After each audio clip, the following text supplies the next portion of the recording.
Havendo número legal e invocando a Deus pela grandeza da pátria e a paz entre os homens, dou por aberta a sessão. Convido o nobre vereador Ivanir de Mello para proceder à leitura da ata da sessão anterior. Ata da 30ª sessão ordinária, em 3 de maio de 2011.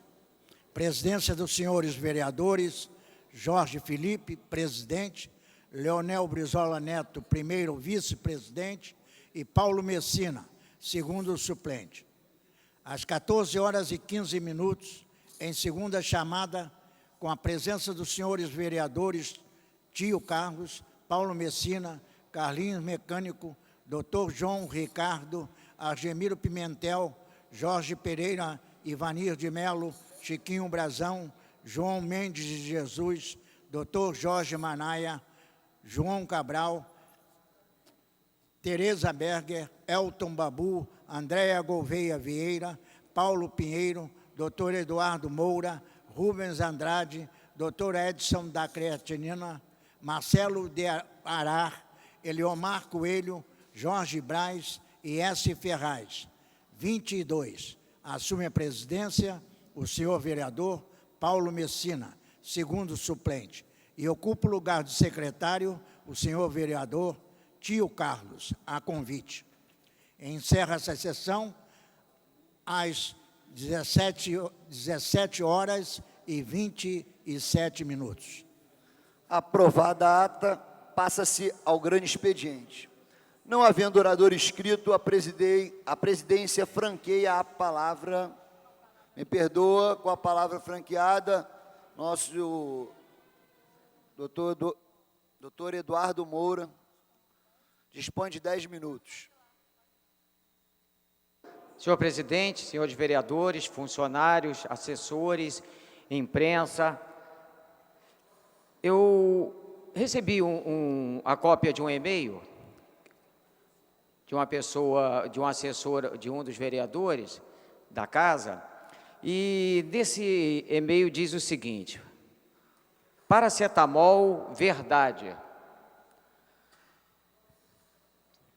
Deem uma lida na enciclopédia Wikipédia e confirmarão esta notícia.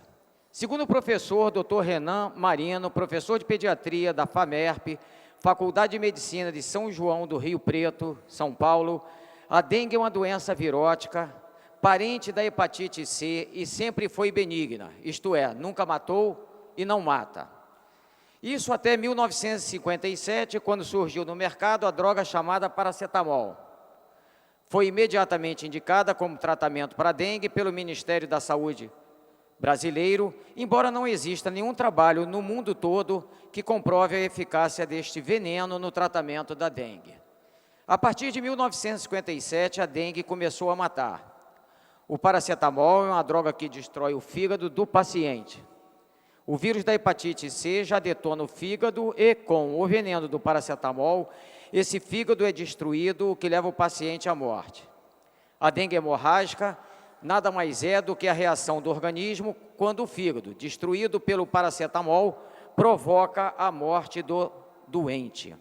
Segundo ainda o professor, doutor Renan, se o paciente não tomar paracetamol, ele terá todos os sintomas da dengue: mal-estar, febre, dores nas juntas, vômitos, coceiras e dor nos fundos dos olhos. Mas, após uma ou no máximo 2 semanas, estará vivo e bem. Mas se tomar paracetamol, corre o risco de morrer. Nos Estados Unidos e na Grã-Bretanha, esse veneno é proibido, segundo esse e-mail. Na Grã-Bretanha é usado como forma de suicídio. Tomando 10 comprimidos do veneno chamado paracetamol, em 5 dias seu fígado é destruído e, se não fizer transplante, morre. Por isso, se você ama alguém, informe-o disso. Segundo o médico professor Dr. Renan Marino, pode-se tomar dipirona e seus derivados, pois não são metabolizados no fígado. Eu queria fazer alguns comentários em relação a isso, e eu me sinto muito à vontade para falar sobre isso, na medida que aqui nós não atingiremos os hipocondríacos. Pelo contrário, aqui nós estaremos caminhando inversamente. Primeiro comentário que eu queria fazer em relação a esse e-mail, que o paracetamol não é indicado como tratamento para dengue. Eu não conheço nenhum médico que indique o paracetamol como tratamento para dengue. Ele é um medicamento sintomático. Então, não precisa das pessoas, né, mesmo aquelas que, como saiu na reportagem, foram chamadas de hipocondríacas, que têm mania de doença, mesmo essas pessoas, elas não precisam de usar esse medicamento como tratamento. Porque você pode diminuir a dor, por exemplo, que é a dor retroorbitária, que é a dor atrás do olho, e a dor articular, e a dor muscular, a artralgia, a mialgia, né, etc., você pode utilizar um outro tipo de analgésico antitérmico. E no final até do mesmo e-mail, consta que você pode utilizar a dipirona, o que eu concordo. Você deve evitar, por razões óbvias, medicamentos tipo melhoral, ácido acetil salicílico, porque esses medicamentos podem aumentar a possibilidade da pessoa ter sangramento. E até quem tem um risco de infarto ou de acidente vascular encefálico, às vezes faz uso do ácido acetil salicílico com esse intuito. Então, essa é a primeira referência que eu queria fazer, né, em relação a esse medicamento. Continua aqui.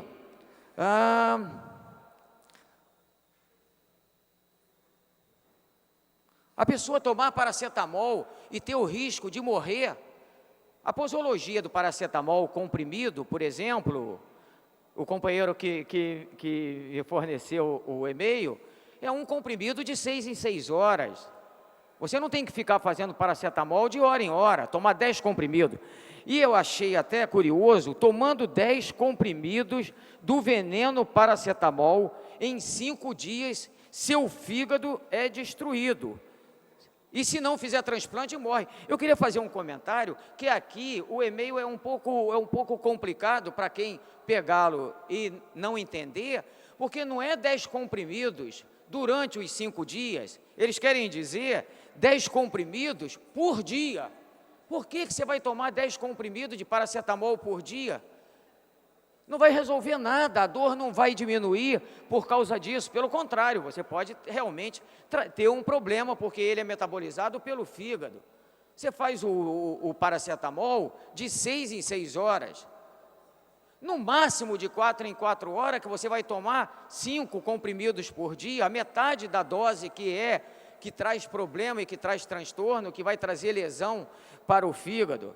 Então, a gente tem que ter muito cuidado, às vezes, viu, companheiro? Porque em muitas situações, quando nós não estamos avisados ou não procuramos alguém que tenha condição de dar resposta a esse tipo de e-mail, às vezes a gente tem que ter cuidado. Por quê? Porque existem interesses econômicos para denegrir determinados medicamentos. Eu não estou dizendo com isso que seja o caso do Dr. Renan Marino, que eu não conheço. Mas como eu recebi esse documento, eu fiz questão de ocupar essa tribuna para poder desmitificar um pouco o que está escrito aqui. E isso, às vezes, a pessoa fica preocupada. Aí sim, se eu fizesse diferente e se eu me calasse, eu estaria cometendo um equívoco, porque eu estaria trazendo um problema para as pessoas que não têm conhecimento de causa e poderiam ficar, obviamente, preocupadas com isso. Então, se porventura tiver dengue, tem um excelente remédio: beber bastante água, até procurar um médico, até conseguir o médico, beber bastante água, ingerir bastante água. Isso é muito bom. Se tiver dor, se tiver uma mialgia, se tiver uma dor no corpo, se tiver uma dor atrás dos olhos, se tiver uma dor nas articulações, pode fazer paracetamol, pode fazer a dipirona, pode fazer qualquer um desses medicamentos, exceto o ácido acetil salicílico. Então, eu não poderia perder essa oportunidade de dizer para as pessoas, para que elas não se preocupem em relação ao paracetamol, desde que ele seja feito prescrito por médico. Isso é a primeira condição, é a condição sine qua non. O medicamento prescrito por médico, se o médico prescrever dentro da posologia correta, não vai ter que fazer transplante de fígado nenhum. Bem, antes de encerrar, eu queria insistir e voltar a tocar numa tecla que tem me preocupado, e já é a terceira vez ou quarta vez que eu falo sobre isso, né, e que é diferente, e eu vou poder sair até um pouco dessas questões de saúde, que é a situação que que tem trazido grande preocupação para nós, que é a falta de dragagem no Rio Acari, naquela região ali da Fazenda Botafogo e nas margens da rua, ali na beira-rio, em Acari.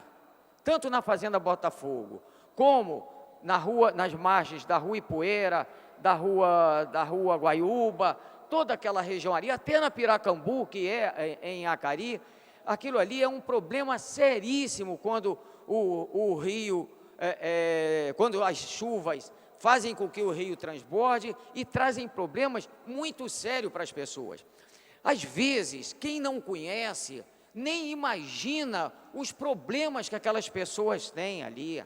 Então, eu não posso me calar e eu vou continuar insistindo em relação a esse tema, porque nós não podemos nos calar quando nós quando nós vemos a possibilidade, ou melhor, quando nós antevemos a possibilidade e não é adotada nenhuma atitude proativa para que aquilo seja resolvido.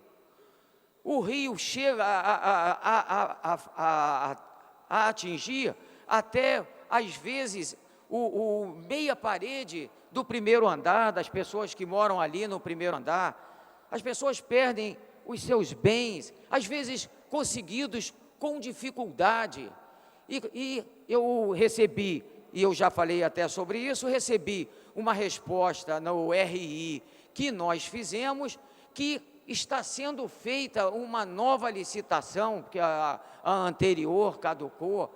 Deus do céu, vamos colocar a mão na consciência, e eu faço um apelo à Prefeitura do município do Rio de Janeiro, para que nós possamos dar a devida urgência a esse problema, que é um problema muito mais sério do que os senhores e as senhoras que estão nos assistindo, as pessoas que estão agora podendo ouvir esse discurso através da TV Câmara. Eu peço que de uma certa maneira, nós pressionemos, não precisa ser de forma assintosa, mas usando a força que cada cidadão tem, para que nós possamos efetivamente conseguir que o Rio Acari seja dragado antes que nós tenhamos um problema sério. Eu falei de problemas de ordem social, de perda de televisão, de geladeira, etc., mas vidas podem ser perdidas ali se, porventura, nós não tivermos uma atitude proativa buscando que aquele rio seja dragado naquela região, tanto na Fazenda Botafogo, ali próximo aos prédios da Fazenda Botafogo, como nas margens da Rua Ipueira e da Rua Guaiúba, da Rua Piracambu, na margem do rio ali, que é muito complicado e há uma dificuldade grande para aquelas pessoas humildes e que não podem ficar à mercê disso. E, sem contar que o grande número de doenças de veiculação hídrica, que após uma enchente dessa, as pessoas ficam sujeitas, diarreia, hepatite, e quando acaba, a gente está esperando o quê? Nós estamos esperando o quê? Bem, era isso que eu queria trazer para os senhores, para as senhoras. Eu agradeço a atenção que deram e eu desejo um dia de muita paz e saúde para todos. Muito obrigado. Com a palavra, o orador inscrito, excelentíssimo senhor vereador Chiquinho Brazão, que dispõe de 10 minutos. Boa tarde, presidente, boa tarde a todos os vereadores e aqui a todo esse corpo aqui de assistência aí dos vereadores, a rapaziada que dá sustentação a gente aqui, a todos os funcionários. Vereador Eduardo Moura, o senhor falou um ponto, o senhor estava aqui falando, eu estava prestando atenção aqui, um ponto muito importante realmente, né? Que é, nós temos visto aí a população sofrendo com o caso da dengue, principalmente, com os rios que precisam realmente de obras, de drenagem. Eu tenho lutado e tenho conseguido, até muito êxito em Jacarepaguá, a título de, por exemplo, o governo federal, ele tem um programa junto com a prefeitura aí, da macrodrenagem, e Jacarepaguá, nós já estamos dizendo assim, já estamos a caminho. A prefeitura está iniciando, o primeiro lote é ali na área do Rio das Pedras, o rio que atravessa ali Areal, Areim, Morro do Banco, toda aquela parte ali, Freguesia, que atravessa toda aquela parte ali, no Anil, no Gardênia, Tanque, toda aquela ali é uma das primeiras etapas que estão sendo, que eu diria que já iniciarão em breve. Mas, de qualquer maneira, nós não podemos deixar aqui de dizer que Jacarepaguá também está sofrendo muito com a dengue e de que eu tenho pedido constantemente ao pessoal que vá ali para combater com aquela máquina, com todo aquele aparato ali, para nós conseguirmos aí amenizar o problema da dengue ali, o problema dos mosquitos, na área da Curicica também. Eu poderia citar todas as demais áreas, mas porque o problema é de todas as áreas, realmente. Algumas com o maior, eu diria, maior concentração, outras com menos concentração. E nós temos cobrado aí das autoridades providência nesse sentido. Eu tenho também hoje um relato aqui de um importante acontecimento em Jacarepaguá. Estive na inauguração do ginásio na Vila Olímpica de Jacarepaguá, o ginásio esportivo ali, muito importante para aquela Vila Olímpica, porque tem dias que, infelizmente, ou felizmente também, está chovendo e eles não podem ali exercitar as funções, além da ampliação do número eu diria, de atividades ali na Vila Olímpica.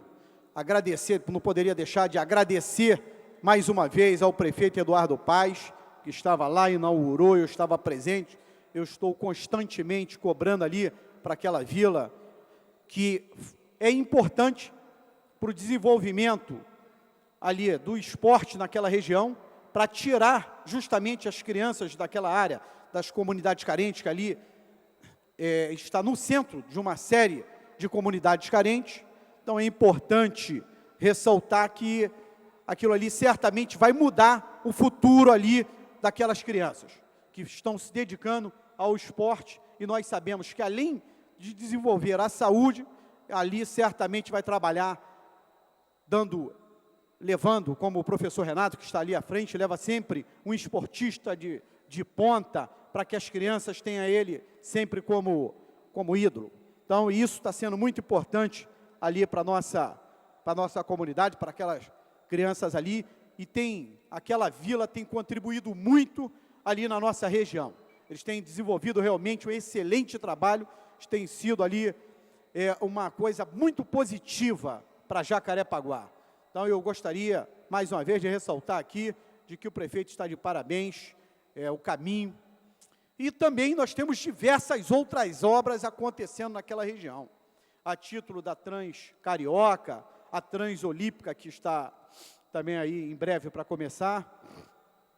E eu está marcado também, inclusive, uma audiência pública aqui na Câmara Municipal, no dia 20. Eu pedi que eu marquei aqui uma audiência pública para que a gente possa realmente, além de trabalhar no sentido de tirar as dúvidas dos moradores, daquelas pessoas que ali moram em torno. As pessoas estão com dúvidas, são diversas, de se a linha vai passar ali aonde eles moram, em que altura, o que vai trazer de benefício, o que vai trazer de transtorno para Jacarepaguá. As pessoas que a linha vai passar em cima das suas residências querem saber se serão indenizadas, de que forma se precisam estar em dia com a documentação. As pessoas têm dúvida de toda a ordem. Pessoas que não querem sair, pessoas que querem, de alguma forma, explicações do governo, explicações dos secretários, porque elas querem se manter ali, elas não querem que mexa na comunidade, que mexa no condomínio. Então, tudo isso nós estamos de olho e estamos também tentando esclarecer. E traremos aqui os secretários para tirar essas dúvidas dos moradores, para que a gente veja da melhor forma possível, para que seja ali. Porque nós estamos falando do progresso, do desenvolvimento, é muito importante, mas não podemos esquecer que nós estamos lidando com pessoas. Não podemos esquecer que estamos lidando com famílias.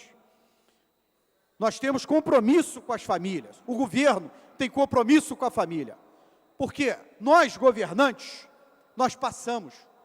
Hoje eu estou parlamentar, amanhã estará um outro no meu lugar, certamente. O nosso prefeito não é diferente. Hoje é o nosso prefeito Eduardo Paes, que tem desenvolvido um papel brilhante. Aí tem estado à frente, mostrando o punho, mostrando o caminho do desenvolvimento, mas certamente amanhã vai passar o bastão, como todos os demais, mas aquelas ações que foram feitas durante o seu mandato, durante o governo, ficarão. Então, para que a gente possa desenvolver a região com mais certeza dos acontecimentos e mexendo com a vida daquelas pessoas o mínimo possível. Mexendo para o bem, mexendo para desenvolver, mexendo para melhorar, para dar condições de vida àquelas pessoas que estão ali da melhor forma possível. Mas todas as vezes que vai trazer algum transtorno, nós precisamos realmente trazer um debate, nós precisamos realmente saber de que forma, cobrar também das autoridades, cobrar dos secretários, realmente, muita seriedade. Porque, como repito aqui, estamos falando de vidas, de pessoas que moram ali, que criaram seus filhos, que não querem, muitas das vezes, sair, mas há uma necessidade, muitas das vezes, pelo progresso, nós compreendemos isso. Então, por isso, está marcado aqui, no dia 20 da Transoeste, da Transolímpica, e no dia 3 de junho, nós teremos também uma outra para tratar do assunto da Transcarioca, que também move, mesmo que a Transolímpica, ela também movimenta com a vida daquelas pessoas ali, e eu tenho certeza que estamos no caminho certo.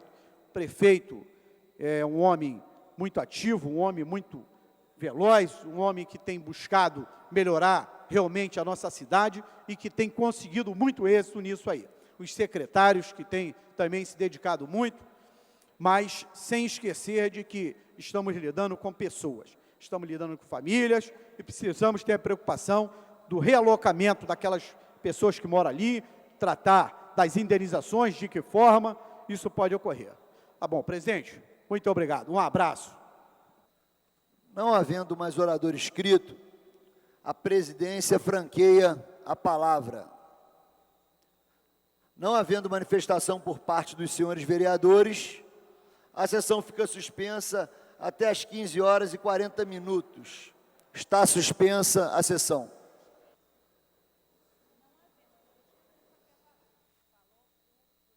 Boa tarde a todos. Está reaberta a sessão.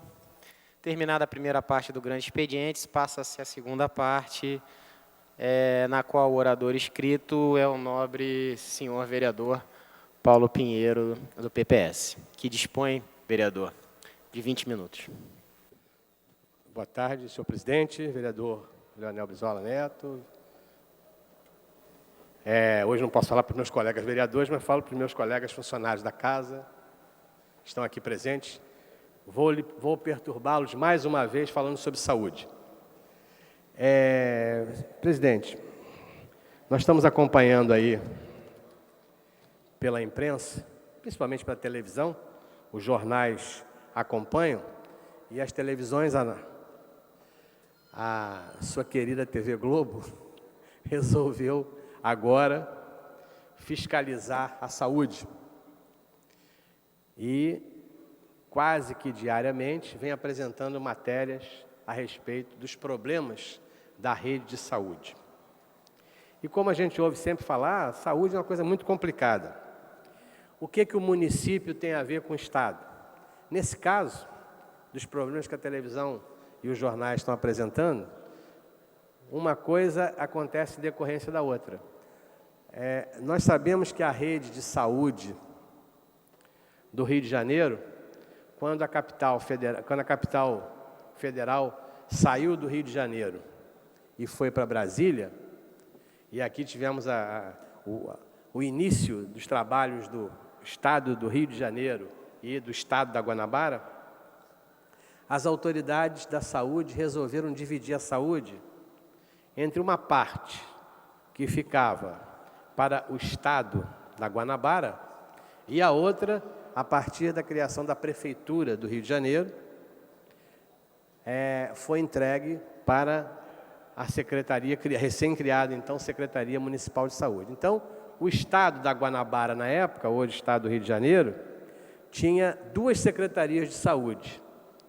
Uma que funcionava com os hospitais da Penha para cima. É como se pegasse o mapa aqui da cidade do Rio de Janeiro, se nós olharmos o mapa do Rio de Janeiro, passava uma linha transversal que vinha da Ilha do Governador, atravessava a Avenida Brasil, cortava na Penha e dividia o município em 2 partes. Uma parte que fica ao sul do Equador, não, ao sul da Penha, para baixo, que é aquela dos bairros da Penha até a zona sul da cidade. E aquela que fica da Penha para cima. Da Penha para cima, aonde a Avenida Brasil corta até chegar o caminho para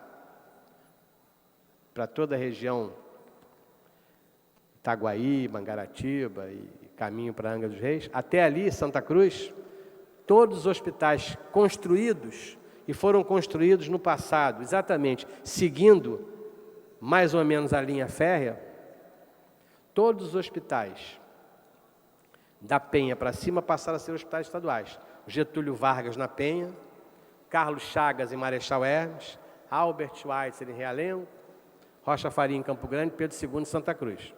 Depois surgiu um hospital, há pouco tempo atrás, ali na área de Jacari, que é o Hospital Ronaldo Gazola, construído pela Prefeitura. É o único hospital da Prefeitura depois da Penha. E todas as unidades de emergência da Penha para baixo, que seriam o Hospital Paulino Werneck na Ilha, Souza Guiar no centro, Salgado Filho no Meia, Miguel Couto no Leblon e Lourenço Jorge, depois criado na Barra da Tijuca, ficariam sob o controle da Prefeitura. E vejam que é um problema que a Constituição não diz assim. O Sistema Único de Saúde, todo o arcabouço jurídico do Sistema Único de Saúde prevê que cada área de governo tem uma responsabilidade. Toda a atenção primária, ou seja, o atendimento inicial, aquilo que era feito antigamente nos postos de saúde, nos centros municipais de saúde, toda a emergência e todo o atendimento de maternidade, obstétrica, materno infantil, são obrigações no Brasil inteiro, são obrigações das prefeituras. E o atendimento secundário cabe à Secretaria Estadual de Saúde. Por exemplo, o que é atendimento secundário aqui no Rio? O Instituto de Hematologia, que hoje é o Hemorrio, o Instituto de Endocrinologia e Diabetes, que também pertence à Secretaria de Estado. Então, os institutos que fariam o atendimento secundário ou até terciário são do Estado. E os hospitais de alta complexidade, como os hospitais, Instituto de Cardiologia, Instituto de Traumatortopedia, hospitais federais Bom Sucesso, Lagoa, Ipanema, todos eles ficariam sob o controle do Ministério da Saúde. Então, deveriam atuar sincronicamente, cada um, evidentemente, no seu quadrado, cada um fazendo as suas atividades, e, lamentavelmente, não é isso que acontece. Nós sabemos hoje que esses hospitais que estão na mão da Secretaria Estadual de Saúde, do Pedro II para baixo, deveriam ser de administração da Prefeitura. E outros hospitais estão sob a custódia da Prefeitura, como o Hospital Jesus, como o Hospital de Gerontologia Miguel Pedro, que é o Hospital de Idosos, ali do lado do Pedro Ernesto. Todos esses hospitais deveriam estar sob o comando do Estado. Mas nunca houve entendimento político nos governos anteriores. As crises sempre foram muito, muito importantes. Nós tivemos grandes crises, tão graves quanto as atuais, mas que, diferente das atuais, a discussão política, vereador, fluiu de outra maneira. Eu participei, eu sou bem mais velho que Vossa Excelência, e participei de um movimento muito interessante, foi um movimento dos profissionais de saúde, quando o governador do estado era o seu avô, Leonel Brizola Neto. E era dura a negociação, ele não era fácil não, mas havia negociação. Nós insistimos muito, pressionamos através do então ainda vivo Adão Pereira Nunes, que era uma pessoa que tinha grande ascendência junto ao governador Brizola. Nós usamos intermediários para que o governador foi ao Sindicato dos Médicos. Subiu no Sindicato dos Médicos, fizeram ainda uma molecagem, desligaram o elevador no meio do caminho, ficamos presos com o então governador, consertaram o elevador e tal, e sentamos à mesa, lá estava o governador sentado à mesa, discutindo os problemas. Ele tinha grandes divergências em relação ao atendimento de saúde por parte dos médicos, tanto que nessa época foi fundado, com grande sucesso, o Grupo de Socorro de Emergência, que está aí hoje, que foi um trabalho daquela época, iniciado naquela época e hoje um pouco confuso. Mas havia a negociação, havia discussão. O governo, discordâncias enormes, vários secretários entraram na discussão, como então o secretário de Justiça, Vivaldo Barbosa, até o secretário, tiraram um pouco o centro do secretário de Saúde para outros secretários tentarem fazer o acordo para que houvesse algum tipo de discussão. E essas discussões acabaram ocorrendo, porque eram necessárias. Haviam muitas discordâncias, mas que as discordâncias acabavam sendo, num determinado momento, vencidas pela tentativa, pela luta, pelo diálogo. Isso eu não tenho a menor dúvida. Então, o que nós estamos vendo hoje é que as autoridades, elas estão absolutamente impassíveis com a situação, negam a situação, como se fossem doentes. Em determinados momentos, alguns secretários, a gente tem a impressão que eles sofrem de uma patologia, sofrem de uma doença chamada autismo, porque eles insistem em dizer algo que não é verdade. Nós temos visto aí, no episódio do Colégio de Realengo, a Secretaria de Saúde do Estado dizendo que estava completamente resolvido o problema, que o atendimento foi perfeito. Não é verdade. O hospital que atendeu as crianças lá, chamado Albert White, não tem neurocirurgião. Aquela parafernália montada, como é de característica do secretário estadual, montou num campo de futebol, barraca, ambulância, helicóptero, aquilo aconteceu porque não tinha quem operasse as crianças naquele hospital. O Rio de Janeiro, se você é de baixa condição socioeconômica, e você mora na Zona Oeste e sofre um acidente no ônibus ou no seu carro, mas se você também é de alta renda e vem da Costa Verde e sofre um acidente na Avenida Brasil, bate com o seu carro, bate com a cabeça, saiba que ninguém irá lhe atender, porque toda essa rede de hospitais não tem mais neurocirurgia. Você vai ser transferido de helicóptero ou para Saracuruna, em Caxias, ou para o Azevedo Lima, em Niterói. E isso é negado, é mentido, as autoridades mentem para a opinião pública. A situação do Rocha Faria não foi ontem que aconteceu, aquilo no Rocha Faria vem há muito tempo. Antes de fechar o Pedro II, a situação já era grave. Por quê? Porque o Rocha Faria, por exemplo, lá está, para os defensores, vereador, da iniciativa privada na saúde, lá está um exemplo típico. A maternidade, que tão mal atendeu as pessoas esses dias, ela faz parte de um nome bonito, que a beleza nos nomes não falta. Gestão compartilhada. Entregaram a gestão da maternidade compartilhada para a empresa Facility, aquela mesmo que ganha os contratos todos do governo do Estado. Ela gerencia a maternidade. Não adiantou ser privada. Está aqui o doutor, acabando de colocar a sua senha, ele conhece perfeitamente que a da área tem grande vivência lá no Rocha Faria. Ele sabe que a situação do Rocha Faria não é de agora. Claro que piorou com o Pedro II. Mas o que insiste as autoridades é em mentir. A situação é gravíssima. A situação é complexa. As UPAs, que são um instrumento absolutamente entendível, aceitável de políticas de saúde, mas elas não podem ser usadas como campanha eleitoral, como uma solução de tudo. Como as clínicas da família para a prefeitura também não vão resolver o problema. A clínica da família tem uma função, e essa função tem que ser atuada. Mas o que vem acontecendo? Da mesma maneira que ontem eu li aqui um decreto do governador, contratando pediatras e outros médicos para o final de semana. Nós estamos vendo que a rede municipal atravessa o mesmo problema. Nós estamos vendo, na conversa que tivemos aqui na audiência pública com o secretário, ele continua negando tudo, não há problema. Há uma crise de recursos humanos, eu tenho cansado as pessoas de dizer isso aqui, que precisa ser discutida na prefeitura e lá no governo do Estado, mas lá é problema da Assembleia Legislativa. Só que a repercussão disso cai para todos nós do município.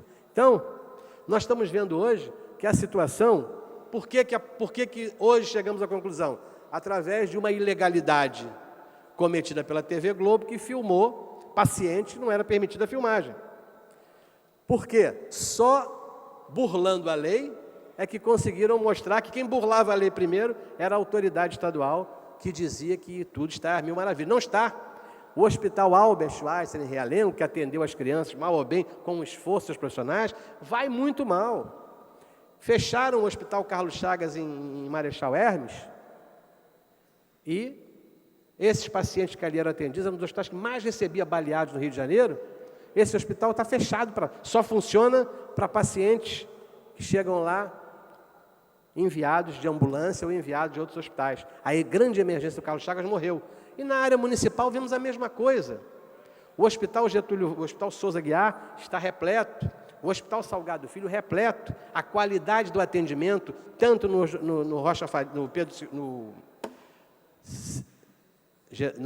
Souza Aguiar, quanto no Salgado Filho, quanto no Miguel Couto, a qualidade do atendimento é muito ruim hoje. E as autoridades sabem disso. Nos últimos dias, Semana Santa, no final de semana passado, os diretores desses hospitais tiveram que fazer plantão, porque faltavam seus profissionais. Faltavam lá os profissionais que saíram. Então, nós, mais uma vez, e aí a cada momento, quando a opinião pública coloca isso no horário nobre, quando jornais de grande circulação e de menor circulação falam isso, a rede da internet já vai falando isso há muito tempo, nós estamos diante de um problema que não é o acaso. A população da Zona Oeste não aumentou esse ano. Esses hospitais existem há anos. O que nós temos que fazer? Temos que aceitar que a Secretaria, que a política de saúde pública desenvolvida hoje, tanto pelo governo do Estado, quanto pelo governo municipal, é uma política que não está funcionando bem. E aí, mais uma vez, vereador, nós já discutimos muito sobre isso em alguns momentos aqui, não é só uma questão ideológica. Na última eleição, quando o meu partido apoiava candidato contrário ao do governo, nós discutimos aqui a questão do Serra em São Paulo, do Alckmin em São Paulo, do governo em São Paulo, que lá colocou essas organizações sociais, e a minha crítica é a mesma. Se você for avaliar lá, e nós temos hoje trabalhos de avaliação, a mudança gera muito dinheiro, mas o resultado não é tão diferencial assim. Vários hospitais públicos tradicionais, de funcionário público, funcionam tão bem quanto algumas OS que funcionam bem também. Não é preciso, que eu acho que não é necessário, este investimento brutal, essa confusão enorme e terceirizar a saúde. Por quê? Porque nós temos que entender que a saúde, ela não tem um preço. Eu não posso quantificar recursos na saúde. Eu não posso transformar a saúde, como foi transformada no Brasil, nos últimos 20 anos, pelo menos, pelo sistema de saúde complementar. A saúde complementar, eu escrevi um artigo há 4 anos atrás, publicado nos jornais, que dizia que a saúde complementar era igual ao restaurante Aquilo. Você vai ao restaurante Aquilo, depende de quanto você gastar. Se você quer gastar um pouco mais, vai botar mais carne, mais carne branca, mais carne vermelha, bota mais salada. Ou seja, se bota mais salada, pesa um pouco menos, se bota mais proteína, pesa um pouco mais. E a saúde suplementar é assim. O bom plano de saúde qual é? O bom razoável é aquele que você paga muito. E aquele que você paga pouco, o que o sujeito aprende? Eu comprei um plano, consegui entrar num plano de saúde sensacional, vou pagar 200 pratas por mês. Ele só vai descobrir o plano dele a primeira vez que ele for usar, que vai saber que as 200 pratas por mês dá a saliva, apenas a saliva do médico. O cara atende a ele, vai fazer exame e vai ter que se internar. O seguro dele só dá direito à consulta, não dá direito nem ao exame, nem à internação. Aí se você paga R$1.500, R$1.600 por um plano de saúde, como as pessoas mais idosas têm que pagar nos planos mais razoáveis, o que você tem hoje? A espera hoje, no Quinta Dor, Copa Dor, Barra Dor, Golden Dor, e a 1000 dólares, essas coisas todas, hoje menos de 2 horas de espera para adulto, nessas emergências você não tem. Você não consegue, é 2 horas no mínimo. E o que acontece nisso? Mesmo assim, o que nós precisamos entender é que os valores gastos na saúde pública e na saúde privada são muito diferentes. Só para você ter uma noção, por exemplo, no Rio de Janeiro, 34% da população tem algum plano de saúde. muito poucos são planos individuais, a maioria é o plano de empresas. Esses 34%, vamos ver como é que é o direito que eles têm em relação aos leitos, por exemplo, às crianças. As crianças dos planos de saúde, uma criança que nasce na Lagoa e a família tem um plano de saúde de alta cobertura. A filha do dono da casa está grávida e vai nascer um filho, e esse filho nasce com problemas. Nasce antes do momento de nascer, nasce prematuro. Nesse mesmo instante, a filha de um outro moço, lá em Santa Cruz, vai nascer e não tem plano de saúde. Já não vai ter a maternidade do Pedro II para funcionar. Ela vai ter que arrumar algum tipo de transporte para ir ter esse neném lá em Campo Grande. Mas se os dois nascem com problemas e os dois precisam de atendimento de um leito de CTI neonatal, qual é o que eles vão encontrar de obstáculo inicial? Hoje, a rede pública de saúde tem menos 1/3 dos leitos das unidades de terapia intensiva pediátrica que tem no setor privado. Segundo o Cadastro Nacional do Estabelecimento de Saúde do Ministério, as crianças que dependem de UTI pública, estadual, municipal e federal, precisam disputar 101 vagas, enquanto que aquelas que nascem e utilizam os serviços conveniados, os planos de saúde, contam com 364 leitos. Ou seja, na primeira disputa, ao nascer, há uma enorme diferença em nascer na Lagoa, numa família que tem condições, e essa criança, ao nascer, vai ter 364 leitos à disposição, enquanto uma criança que nasce em Santa Cruz também é com a mesma patologia, com o mesmo médico, vai precisar de uma UTI neonatal. E ela vai disputar 101 leitos. Ou seja, há uma diversa relação entre os recursos que são usados no poder público, no SUS, e os recursos utilizados na iniciativa privada. Hoje nós temos quase que o dobro, chegando a quase 3 vezes os recursos gastos no Rio de Janeiro para atender 34% da população que tem seguro-saúde.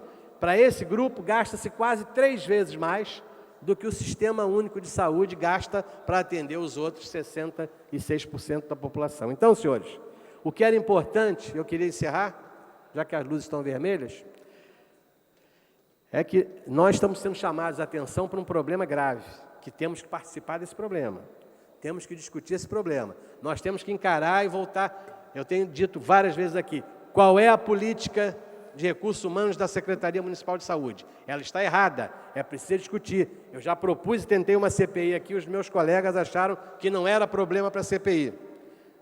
Vamos ver quando é que nós vamos acreditar que é preciso fazer alguma coisa aqui dentro para cobrar do governo municipal e os nossos colegas deputados estaduais, para cobrarem do governo estadual que isso aconteça. Porque quem vai mal é a saúde. Porque, por exemplo, o nosso secretário estadual de saúde vai muito bem de saúde física e eu não sei se mental, mas vai muito bem, diferente de todos nós. Ele vai em ótima situação. Mas a saúde que ele defende vai mal. E no Rio de Janeiro é a mesma coisa. Nosso secretário, muito simpático, secretário Range, que é uma pessoa fina, uma pessoa educada, mas que está ficando só nisso, precisa um pouco mais. A função de secretário de saúde não é só para ser educado, fino e conhecer e falar mais de um idioma. Precisamos de um pouco mais do que isso, estamos vendo que não estamos encontrando. E é preciso utilizar a atividade e cobrar do secretário. Muito obrigado, senhor presidente. Obrigado ao nobre vereador Paulo Pinheiro pela explicação na área da saúde. Aí, eu acho que é muito salutar para a nossa casa. Dando prosseguimento, terminado o tempo destinado ao grande expediente, não havendo matéria a ser examinada no prolongamento, passa-se a ordem do dia, então.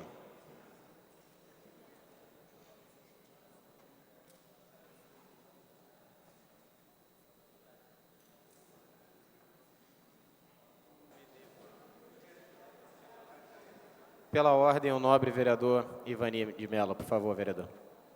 Senhor presidente, senhores vereadores, como médico militar, estive hoje no Hospital Central do Exército para assistir à passagem de comando daquela unidade. Se afasta, portanto, da direção do hospital o general Lucena, que fez uma grande administração naquela unidade médica militar.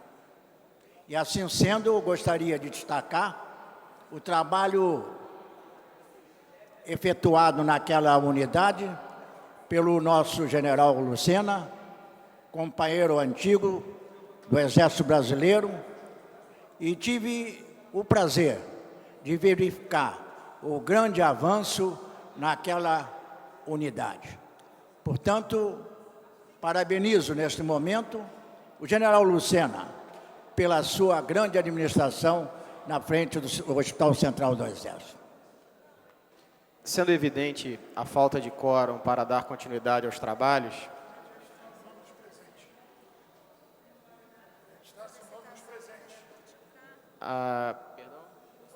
por solicitação do vereador Tio Carlos, estão presentes no plenário os senhores vereadores Eliomar Coelho, Paulo Pinheiro, Tio Carlos, Ivani de Melo, Paulo Messina, Dr. Edson da Creatinina, Andréa Gouveia Vieira, Patrícia Morim, Dr. Eduardo Moura.